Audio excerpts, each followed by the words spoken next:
శ్రీనివాసుడు కొండల మీద ఎందుకు వెలిశాడో తెలుసా? ఒకసారి భృగు మహర్షి ముల్లోకాలను పరీక్షిస్తూ వైకుంఠానికి వెళ్తాడు.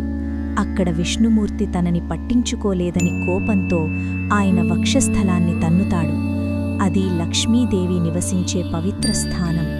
ఆ అవమానంతో లక్ష్మీదేవి వైకుంఠాన్ని విడిచి భూలోకానికి వచ్చేస్తుంది. తన ప్రాణప్రియురాలిని వెతుక్కుంటూ విష్ణుమూర్తి కూడా భూమికి దిగి శ్రీనివాసుడు అనే నామంతో తిరుమల కొండలపై అవతరిస్తాడు. ఇదే కలియుగ దైవం ఆవిర్భావ రహస్యం. ఇది ఆరంభం మాత్రమే. అసలు కథ పార్ట్ 2లో ఉంది. శ్రీనివాసుడు కొండల మీద ఎందుకు వెలిశాడో తెలుసా?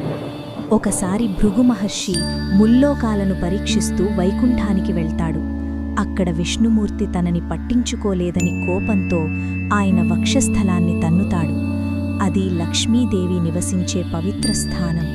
ఆ అవమానంతో లక్ష్మీదేవి వైకుంఠాన్ని విడిచి భూలోకానికి వచ్చేస్తుంది. తన ప్రాణప్రియురాలిని వెతుక్కుంటూ విష్ణుమూర్తి కూడా భూమికి దిగి శ్రీనివాసుడు అనే నామంతో తిరుమల కొండలపై అవతరిస్తాడు. ఇదే కలియుగ దైవం ఆవిర్భావ రహస్యం. ఇది ఆరంభం మాత్రమే. అసలు కథ పార్ట్ 2లో ఉంది.